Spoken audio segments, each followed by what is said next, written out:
מערכת עבור חברת אאוטסורסינג, וכרגע אנחנו מחברים את כל החיבוטים שלהם.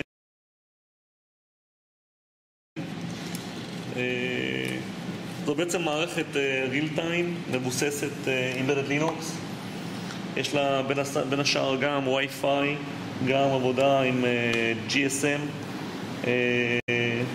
הכרטיס הזה הוא PC Arduino מבוסס ARM 10.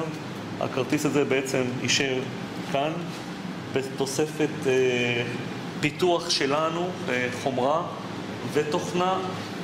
גם הפיתוח שלנו בעצם מבוסס לינוקס, וכאן אנחנו בעצם מבצעים את השלבים הסופיים של ההכנסה של המערכת Embedded לתוך הזיבוד. כמו שאמרתי, אנחנו עושים end-to-end solution, החל מרגע הספציפיקציות, דרך החומרה, פיתוח תוכנה, בדיקות QA, בדיקות אוטומציה וזיבוד. שאלה, כמה זמן לקח לפתח את המערכת? המערכת הזאת לקח לנו כחודשיים וחצי לפתח. השתתפו כאן 5 מהנדסים. בעצם אצלנו הפיתוח הוא באותו שלב, רצים כמה מהנדסים בו זמנית. יש מהנדס חומרה, סלאש לואו לבל, שזה אלכס. יש, תגיד שלום אלכס. שלום, שלום. יש מהנדס פיתוח תוכנה, בין השאר Linux Kernel Drivers, Embedded Linux, שזה אנוכי. שלום. יש מהנדס QA, אבל למען האמת היו 2 מהנדסי QA, אוטומציה. אחד עשה בדיקות חומרה, אחד עשה בדיקות תוכנה באוטומציה, אוברנייט וכיוצא בזה. ויש מהנדס פרויקט שבעצם מנהל את כל התהליך ולראות שאנחנו עומדים בזמנים.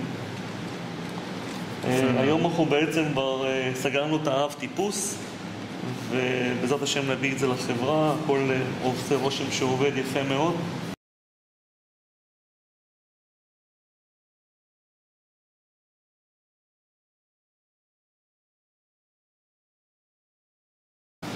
המערכת, אנחנו אפילו פיתחנו, כדי להיות בטוחים שהכל עובד, פיתחנו עוד מערכת בדיקות מבוססת גם PC Arduino, שבעצם מזינה את המערכת הזאת, נותנת לה פולסים כדי לבדוק שהמערכת עובדת.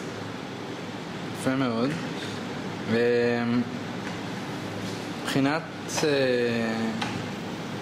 מבחינת הזמנים באמת, שאנחנו מדברים על חודשיים וחצי של פיתוח. הפרויקט הזה היה פרויקט מאוד דחוף.